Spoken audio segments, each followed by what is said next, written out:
All right, today on another wrestling podcast, we are speaking with a man about to set the wrestling world on fire. Following his time in WWE, he has chosen to branch out on his own and continue honing his craft. Ladies and gentlemen, please welcome CJP. Wow, thank you, man. Set the world on fire. Hell yeah. Thanks for joining us today. Obviously, first things first, how are you doing these days? Hey, I'm doing great, man. I'm doing really good. How are you? Well, we're great. We're looking forward to like I said, looking forward to seeing what you're gonna be doing soon. Now, the internet exploded the other day with the news of your departure from WWE. It exploded again when news broke that your first post-WWE match would be April 11th at CZW. Are you looking forward to this match? I am definitely looking forward to this match, big time, man. I've got a lot of friends that have been through CZW and have told me a lot of great things about it. And I never got the chance to work there before I was with WWE, but it was always somewhere where I was like, hey, what are they doing over there? You know, something I wouldn't mind being a part of. And this weekend, I get to be a part of it, and I'm really, really excited. Now, CZW is a well-known, highly competitive independent promotion. Now that you're free to go anywhere that you'd like to go, where are some of the places you'd like to compete? Wow. Well, you know, CZW is one of them. I hear, I know a lot about AAW in Berlin for Danny Daniels. That's a great place. There's also Dreamwave Wrestling in LaSalle, which is very close to my hometown. So I'm always going to have and I got a good start there, so I'm always going to have a special place in my heart for that place. I hear a lot about PWG, and I'm fucked. I almost cussed there, sorry, but I'm really excited to see if I ever get a chance to go there, because that place is awesome, entertaining. Other than that, I don't really know. You know, I'm just kind of like learning as I go, and kind of just taking it as it comes. All right. Well, Tom Petty. Northeast NXT was notorious for picking some of today's best independent talent out there, but there's still a lot of great independent talent out there. Who are you most looking forward to working with now that you're on the independent scene? Wow, another great question. Well, the Young Bucks, dude, I want to get in there with them. They're insane. I watch, and I know some of these people they're not really, really like independent guys, because they're, in New Japan or working for TNA or Ring of Honor and all that, but also Kenny Omega is somebody that I think is just out of this world awesome. I know this is TNA, but EC3, I'd like to work with him. Bram from TNA, he's cool.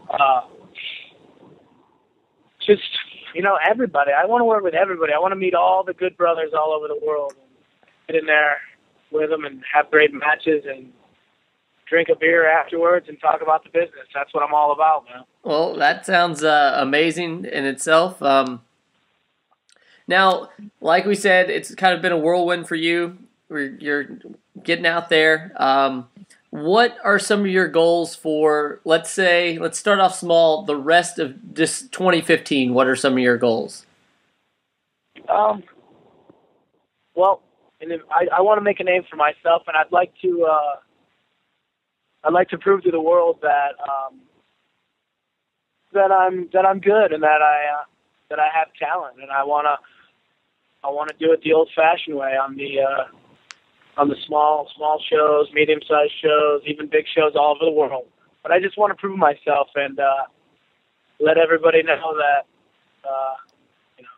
the journey's just getting going. So. Okay, so we're gonna hit the ground running. Hit the ground running. That's giving me. Yeah. Now, sell a couple T-shirts along the way. You know what I mean? Yes, you do have a pro wrestling tees site, and you have 4 shirts up now, correct? Yeah. Yep. There's 4. And how it's just prowrestlingtees.com/ what's the handle? CJP. That's CJP. what I'm going by. Yeah. Okay. So let's rewind a little bit because I feel it's kind of one of my goals here is to try to get people's Wikipedia pages up to date and all this stuff. There's not a lot that they have on you, and I know that you've been working your butt off for a long time. So let's rewind a little bit. When did the wrestling bug bite you growing up? Oh, what was that again? Sorry. No, you're fine. When did the wrestling bug bite you growing up? Was it from birth, or did you when you were a teenager? How did you get interested in pro wrestling? I started watching wrestling when I was 8 or 9 at a babysitter's house, and I fell in love with it right away.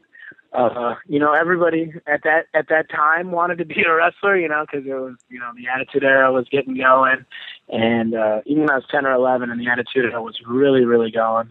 All the kids in my neighborhood, we'd wrestle in my backyard or my friend's backyard, and we would just impersonate, the guys. And as we got a little older, we created our own characters and stuff. But then, before I know it, I'm 16 or 17, and all my friends, they don't think wrestling's cool anymore, and they're on to other things. But I still love wrestling at that age. And then at that point, I start to go to independent shows, and I look around. I'm like, hey man, I think I could maybe do this. There's guys all different shapes and sizes.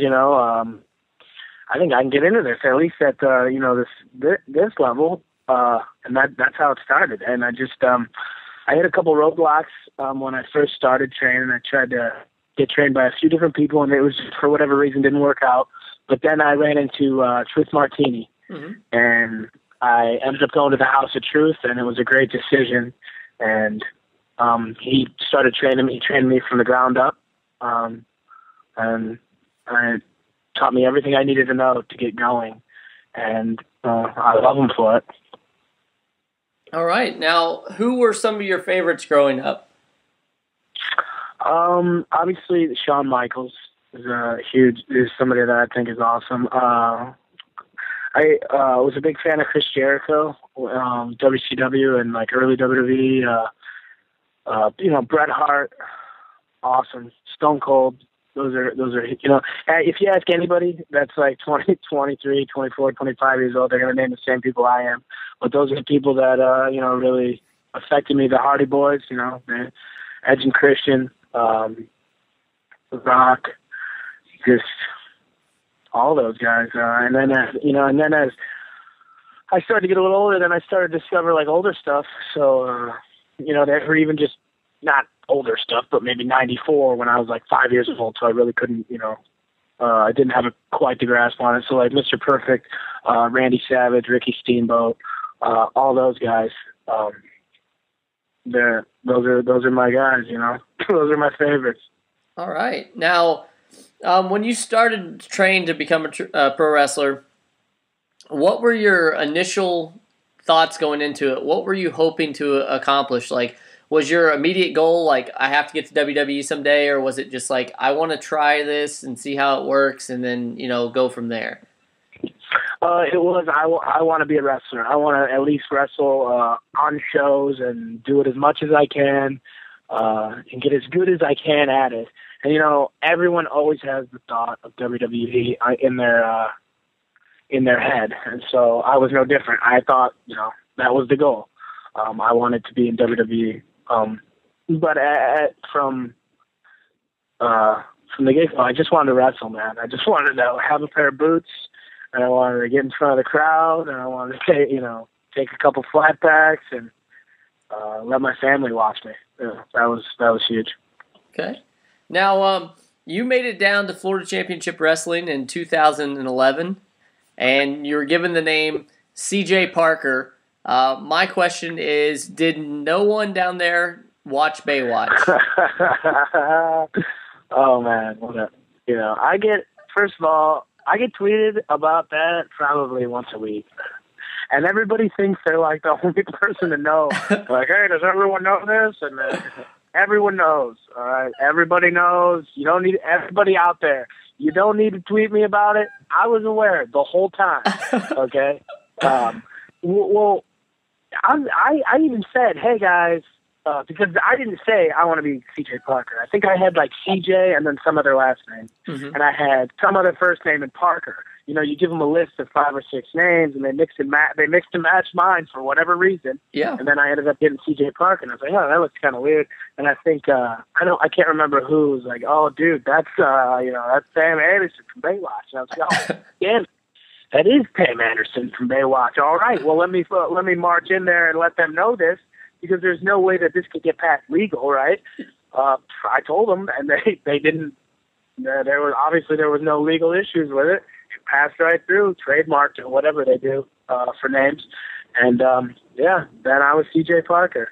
So, it's an okay name. I'm fine. I was fine with it. Kind of funny. Well, if we've done nothing else today, then we've got it out there. No more tweets. He gets it. He knows it. It's all good. Yeah, do not. Actually, I will, though, accept the superimposed pictures of my face on her body or vice versa. Those always make me laugh. But just the random tweets with no creativity, I don't need that anymore.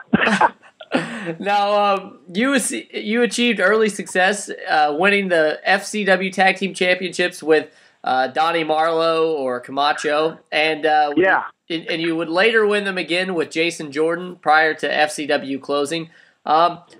With having a tag team background and singles background, which did you prefer, tag team or singles?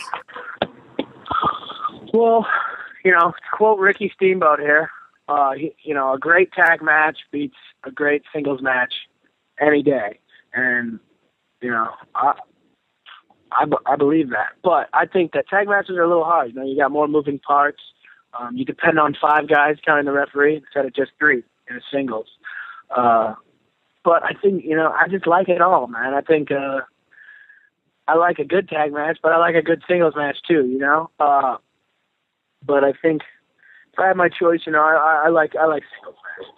I like for the spotlight to be constantly on me. Hey, as it should be. We just mentioned you were in FCW, and then you moved on after it closed down. It went to NXT. What were the main differences of the two kind of seemingly different promotions? Now, a lot of people who didn't have their eyes, let's say, on FCW at the time because it was down in Florida and there wasn't a lot. It was on a few stations, but not as over as NXT was. So, what were the big differences between FCW and NXT? Oh, dude, the huge thing is just everything was bigger. Every single thing, the roster got bigger, the coaching staff got bigger, the production got bigger, the facility got bigger. The standard or the what was expected of you got bigger. Everything. It was just overnight. Well, not overnight, but over a few months, everything just grew. We were like a small version of our TV tapings went from, kind of there's a camera there and it's a little different than our live events to, okay, now this is NXT and this is a mini Raw in a sense, because that's what an NXT TV taping is, man. A lot goes into it, and it was out of the frying pan into the fire. Here we go. Now we're doing it, and it was awesome. It was very cool. It was a great learning experience. Okay. Now, obviously, with NXT came the new giant performance center. What was that like as far as training goes? You trained, you said, with Truth Martini. And I'm sure it wasn't as nice as the Performance Center. So what is that like for somebody who's listening to this that thinks, man, I'm training out of a gym or whatever? Just explain what the Performance Center was like for us.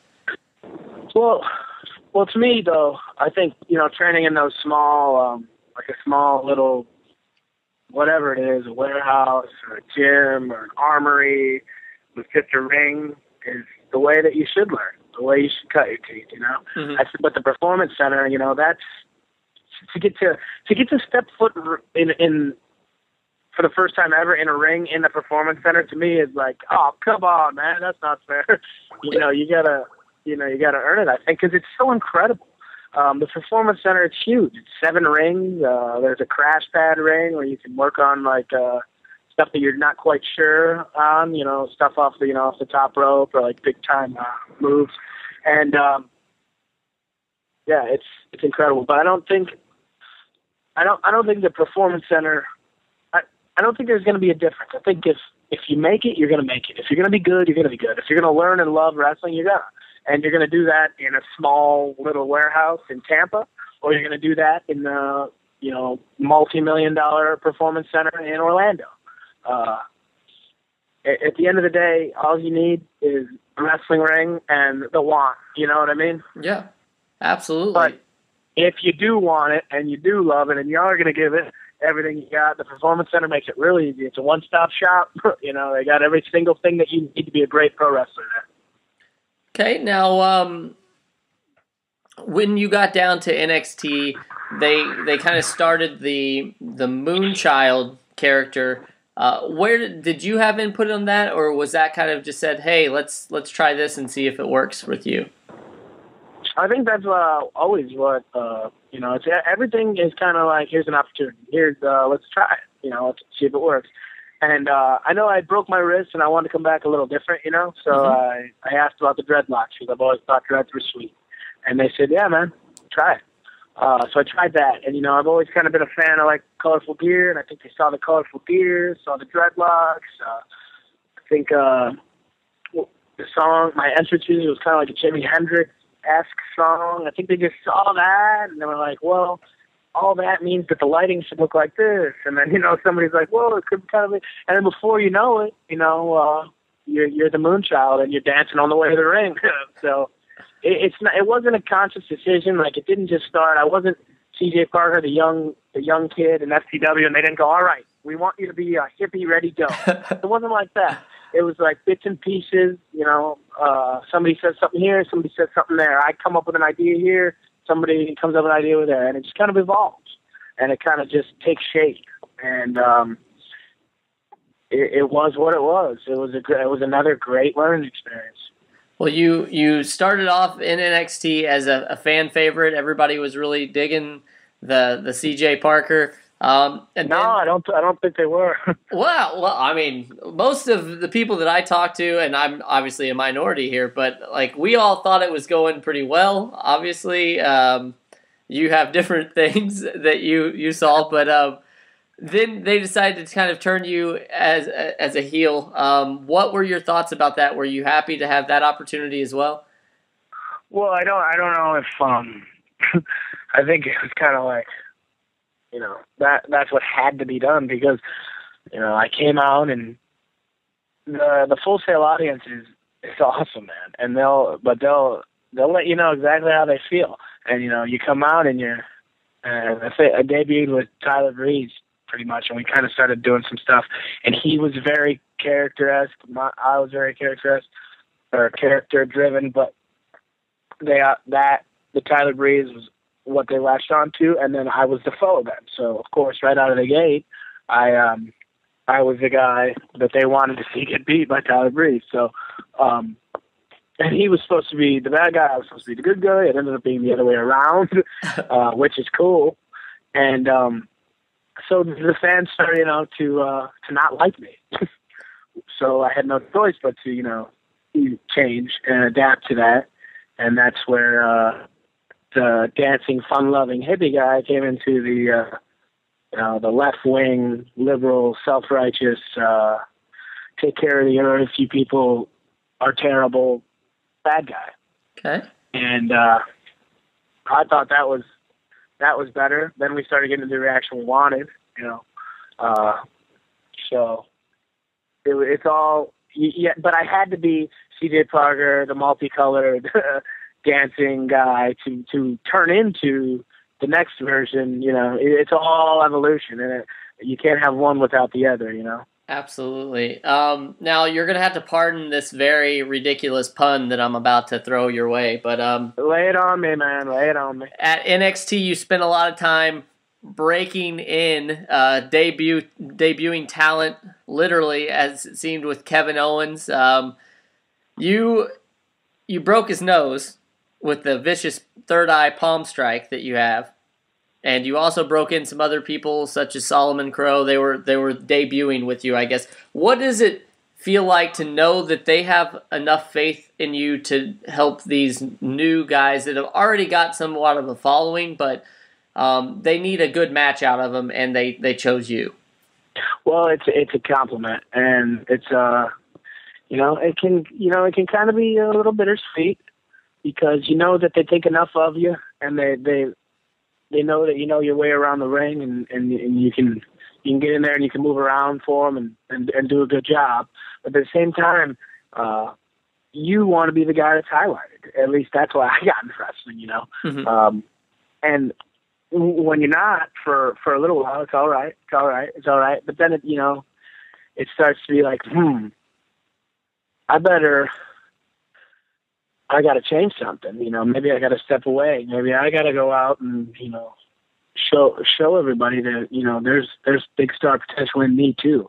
And, I could be the guy that's highlighted. And, if we don't see it right now, that's fine. That's no one's fault. Wrestling's subjective. It's not, there is no right or wrong. It's, you look at it and if you like it, you like it. If you don't, you don't.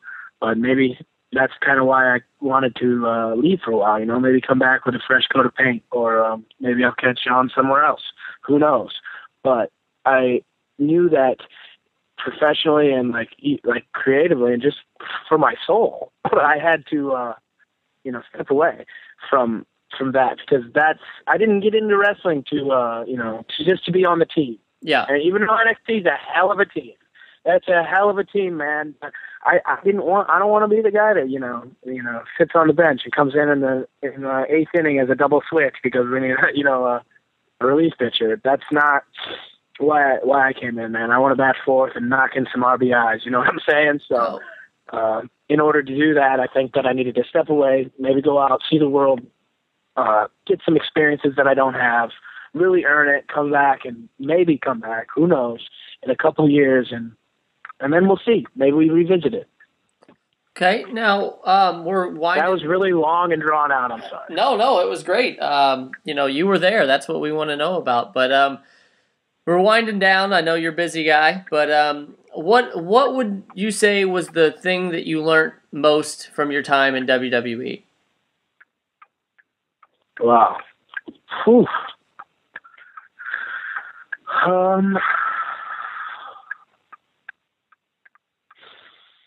I think, I don't know if it was directly because I was there or just that, if it's just being in wrestling and just being in it longer and longer, you learn more and more. But I think the biggest thing that I stand by today, that I believe in, is if it's good, it's good.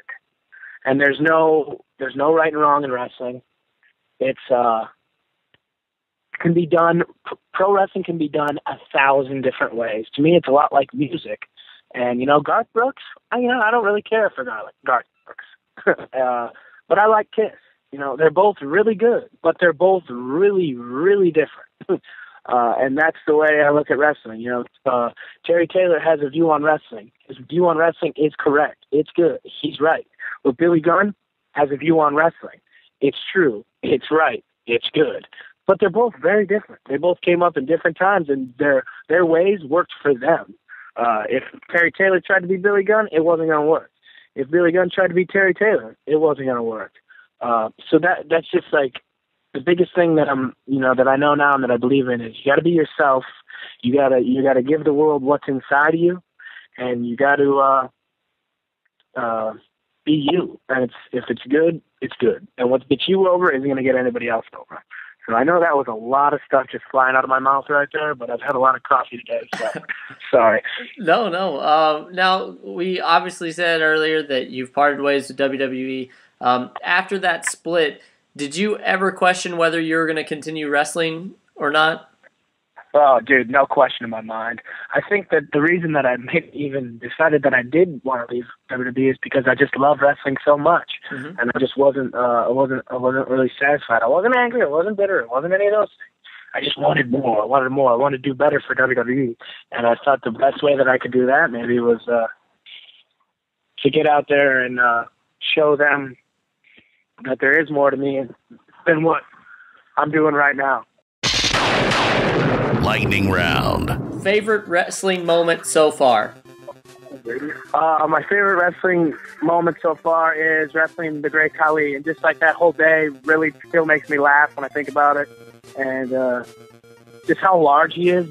Wait, you said like a few words, right? That was a lot more. No, you're fine. You go as far. But that was a favorite moment. Right now, today, that's one of my favorite moments. Okay. What are your thoughts on Captain Planet? Captain Planet, yeah. I don't really have any thoughts on that. I know everybody draws the comparison. Him and Pam Anderson can just go away for a while, as far as I'm concerned. I don't need any more tweets about it. Awesome. What is a dream match for you? Me versus Macho Man Randy Savage. All right. Your thoughts on newly crowned WWE Heavyweight Champion Seth Rollins? Oh, man. Whew. The best buddy in the world, man. He deserves it. I couldn't be happier for him. I love him, and he's going to do great for years and years and years. Okay. What are your thoughts on a new entrance theme now that you're on the independent scene? Oh, that's funny you say that, because I was just thinking about that today. Apparently, everybody really liked my song. I didn't really care for it, but who knows, man? Maybe I'll just come out the Roseanne theme song and just put it on repeat. Okay. Do you have any hobbies outside of wrestling? I like to drink beer with my buddies. I like to go to the beach. I like to just go outside and hang out. Just do life, man. That's one of my hobbies. You having coffee right now with a friend? I love doing that too. Awesome. Now, I asked you, what does the future hold for this year, but what does the future hold for CJP for years to come now? Well, from here till the end, man, I'm just going to wrestle. I'm going to wrestle till I'm dead, so that's the future for me. Hey, that's... forever. A lot of people don't realize this. Some people get into wrestling for the business or for the money or whatever, but it seems like you genuinely just like to wrestle and that you want to do that, and I give you all the kudos in the world because it couldn't have been easy for you. Like you said, some of this stuff happened, and you're being used to wrestle, some of the best, and then they don't really have anything for you. So kudos to you. I wish you the best luck in the world. I don't think you're going to need it, though. Where can fans keep up with you? Do you have Twitter, Facebook, all that stuff? Yeah, and thanks a lot, John. That was a really nice thing to say right there, man. Hey, and, I absolutely mean it. I think that you've got the charisma, and I think that, wrestling ability, I think was there. I just don't, obviously I'm not the one making the decision, so. Yeah, it's all good, man. It just didn't work out at that time. Who knows? Who knows what the future holds? But as far as the websites and all that stuff, my Twitter's at WWE Moonchild still. I'm not really sure how I changed that handle. I don't know if I want to because I like that blue check. Yep. But that's my Twitter. My email for bookings or whatnot is flatbackinslb@gmail.com. I'm on Instagram too. I like that, putting pictures up, filtering them and stuff. That's CJP_MC. Okay. And that's pretty much all I have. People are telling me to get a Facebook and whatnot, a YouTube channel. And man, I can't even keep up with what I'm doing right now. So who knows? And like we said earlier, you do have the Pro Wrestling Tees site. I would suggest. Oh yeah, that too. Thank you for plugging the plug that I should have plugged. Anytime. I would suggest either the Puck Feast or the Bare Naked. Either of those are awesome. I also like the I Broke Kevin's Nose. That's awesome as well. So. Oh yeah, that one was an easy one. The Bare Naked. That's an Aztat replica. Sure, everybody's always wondering what my ass tattoo is. It's that bear. So I like that one. And the Puck Feast, I thought people would think it's cool. No one really does, I don't think. Only a few people have bought it. So who knows, man? Well, let's. I suggest all 4. Your Monday through Thursday wardrobe is set then. Well, and I'll tell you right now, our own Pro Wrestling Tee Shop, another wrestling podcast. I'm going to throw a plug out for myself, but you can buy his 4 shirts and our 3 shirts, and then you've got an entire week's worth of clothing. So, hell yeah, great. You got to wear the Aspire one on Sunday, though. That's the only rule. Yes, absolutely. We want to thank you so much for your time. We appreciate it. Looking forward to everything you're doing. Anytime you want, you're welcome to come back and shoot the breeze with us. So thank you very much.